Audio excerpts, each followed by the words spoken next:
Hey there, nerds, and I have another comic book review for you. The Valiant #1. Now, this isn't coming out till next month, but we got a advanced copy from Valiant, and I really wanted to tackle this because it's got Jeff Lemire, Matt Kindt, Paolo Rivera all working together on writing duties, and I'm a huge fan of Jeff Lemire and Matt Kindt. Matt Kindt, most recently for me, on Unity. I think he did a fabulous job with that book.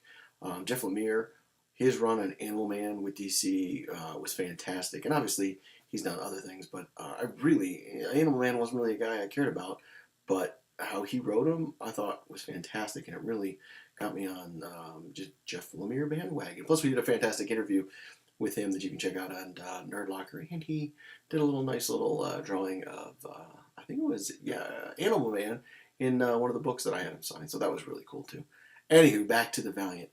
I was a little nervous because we already have a team that Matt Kindt is working on called Unity, and the lineup is sort of in flux at the moment, but it is set with Gilad being part of it, Ninjak, Livewire, Eric, and I don't want to give too much away because I'm going to be reviewing that one too, but the new person coming on board. And it's a tight book. I enjoyed that book. So with the Valiant characters left, who is going to be in the Valiant? Great opening. I love the beginning of this story where we have Gilad going through history. Basically, his role is to protect whoever is named the Geomancer, or whoever is the Geomancer at that time.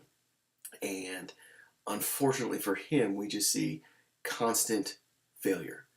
He tries, he does everything he can.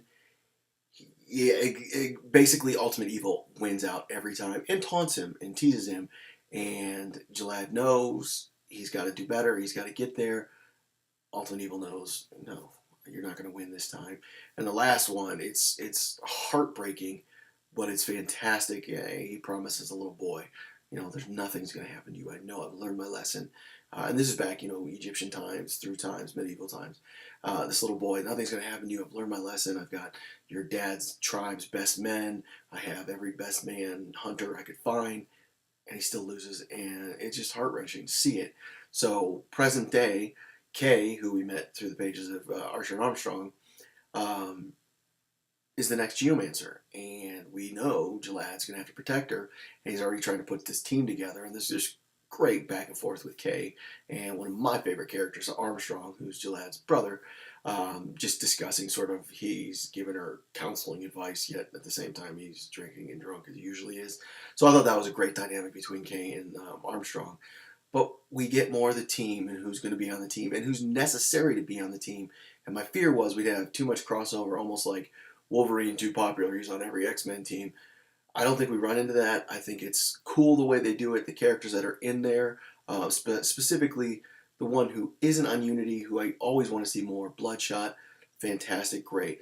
I'm very curious where this is going to go. I think the writing's pretty tight. I really like the intro to the events that are going to happen and why we need this team, and that it's to protect the Geomancer at all costs. I'm curious where it's going to go. I can't wait to see it. This writing team is doing a fantastic job. Very excited. I'm going to go ahead and give this one 4.5 out of 5 Nerd Skulls.